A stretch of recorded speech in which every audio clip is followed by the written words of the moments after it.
Students, आज हम discuss करते हैं आनुवंशिकता के सिद्धांत व विपार्श्विक लक्षण, law of inheritance and contrasting character. हम जानते हैं कि आनुवंशिकता के नियम देने वाले वैज्ञानिक जॉर्ज जॉन मेंडल थे। ये ऑस्ट्रिया के रहने वाले थे। इन्होंने पायसम सेटाइवम में पाए जाने वाले विपार्श्विक लक्षण या कॉन्ट्रास्टिंग करैक्टरों को लेते हुए आनुवंशिकता के नियम बनाए थे। मेंडल को आनुवंशिकता में उनके योगदान के लिए फादर ऑफ जेनेटिक्स के नाम से भी जाना जाता है। मेंडल ने आनुवंशिकता के जो सिद्धांत बनाए उन्हें मेंडलिज्म के नाम से भी जाना जाता है। मेंडल ने अपने प्रयोग गार्डन पी पायसम सेटाइवम पर किए। यह मटर की एक प्रजाति है। इसी प्रकार से मटर की अन्य प्रजातियां भी होती हैं जिसे स्वीट पी के नाम से जानते हैं, जिसे हम लेथिरस ओडोरेटस के नाम से बोटनिकल नेम के नाम से हम जानते हैं। लेथिरस ओडोरेटस स्वीट पी मटर की ऐसी प्रजाति है जो पॉइजनस होती है, परंतु मेंडल ने मुख्य रूप से अपने प्रयोग गार्डन पी या पायसम सेटाइवम पर किए थे, क्योंकि इसमें हमें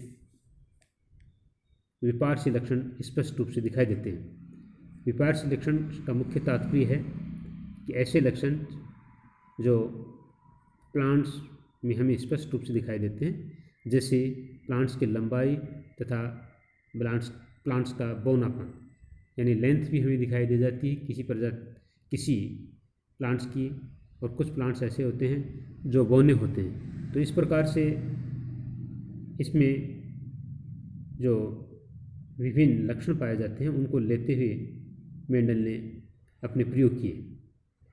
मेंडल के नियमों की सफलता के कारण हम डिस्कस करें तो हम देखते हैं कि उन्होंने गार्डन पी के ऊपर ये प्रयोग किए थे।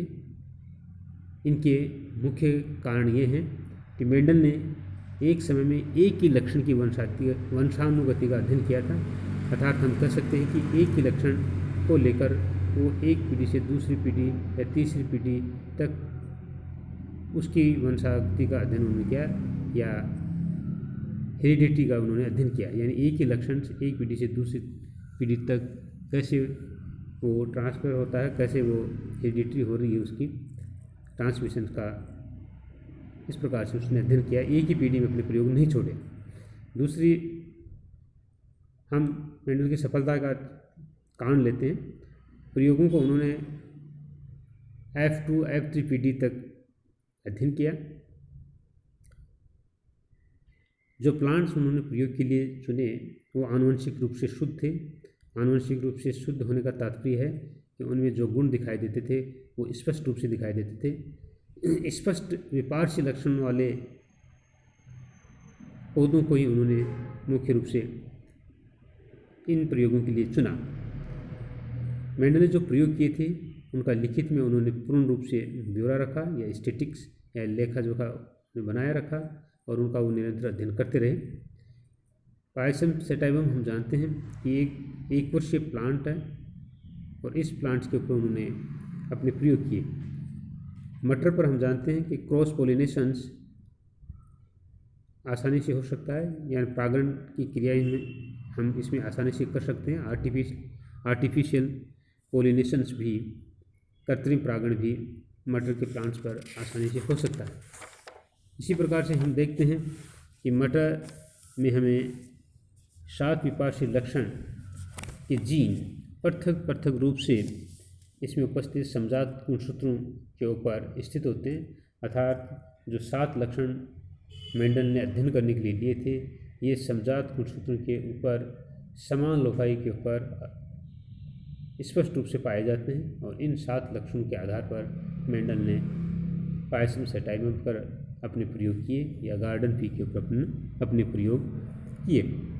मेंडल ने देखा कि मटर के पौधे में हमें 7 कॉन्ट्रास्टिंग करैक्टर या 7 विपार्श्विक लक्षण स्पष्ट रूप से दिखाई देते हैं। मेंडल ने मुख्य रूप से जिन लक्षणों को अपने प्रयोगों के उपयोग के लिए वो निम्नलिखित हैं। सर्वप्रथम लिखते हैं बीज का वर्ण, कलर ऑफ सीड।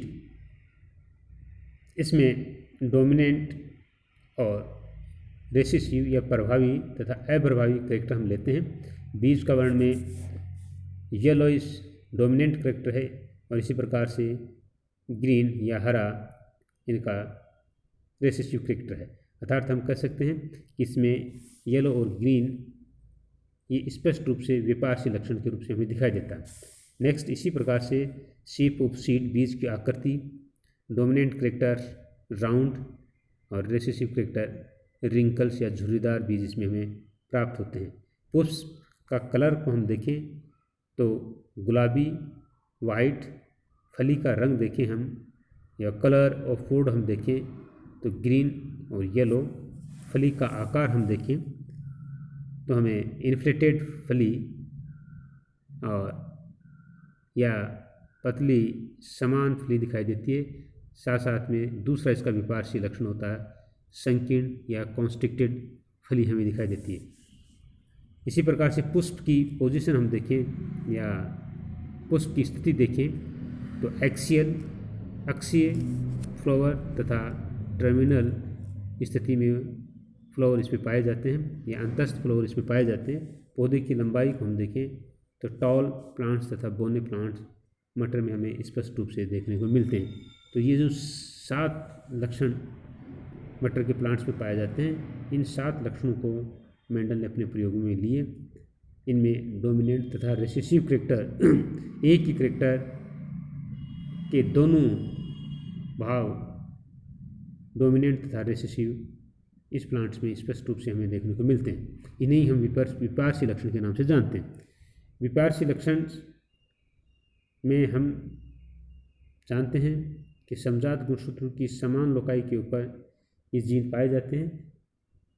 ये जीन प्रभावी हो सकते हैं, अप्रभावी हो सकते हैं। साथ साथ में एक गुणसूत्र के ऊपर प्रभावी और दूसरे गुणसूत्र के ऊपर अप्रभावी प्रकार से भी हो सकता है। तो हम कह सकते हैं कि होमोजाइगस डोमिनेंट समयुग्मकी प्रभावी, हेटेरोजाइगस डोमिनेंट विषमयुग्मकी प्रभावी तथा होमोजाइगस रेसिसिव समयुग्मकी अप्रभावी प्रकार के हो सकते हैं, जो समजात गुणसूत्रों के ऊपर समान लोकाई के ऊपर उपस्थित होते हैं। मेंडल ने इन प्रयोगों को लेते हुए, इन लक्षणों को लेते हुए मेंडल ने नियम बनाए जिन्हें हम मोनोहाइब्रिड क्रॉस तथा डाइहाइब्रिड क्रॉस के नाम से जानते हैं। एक संकर संकरण तथा द्विसंकर संकरण मेंडल के नियम थे।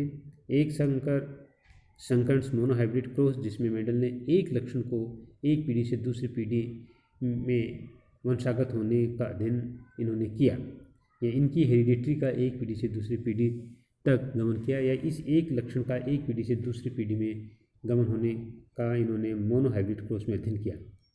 इसी प्रकार से द्विसंकर में या डाइहाइब्रिड क्रॉस में मेंडल ने 2 लक्षण लिए और 2 लक्षणों को एक पीढ़ी से दूसरी पीढ़ी तक वंशागत होने का अध्ययन मेंडल ने किया, जिसे हम डाइहाइब्रिड क्रॉस के नाम से जानते हैं। चूँकि एक संकर में एक लक्षण और द्विसंकर में 2 लक्षण होते हैं, इसी प्रकार से इन्होंने जो मोनोहाइब्रिड तथा डाइहाइब्रिड के क्रॉस किए, इनको F2 जनरेशन, F3 जनरेशन या दूसरी पीढ़ी या तीसरी पीढ़ी तक निरंतर रूप से अध्ययन किया और उनका समस्त का लेखा जोखा इन्होंने रखा। और इन लेखा जोखे के आधार पर, इस स्टैटिस्टिकल रिकॉर्ड के आधार पर मेंडल ने इन प्रयोगों की कंटिन्यूटी बनाए रखी और इन लक्षणों मटर में उपस्थित इन 7 विपार्श्विक लक्षणों के आधार पर इन्होंने अपने प्रयोग बनाए और इन्होंने ये प्रयोग दिए। धन्यवाद।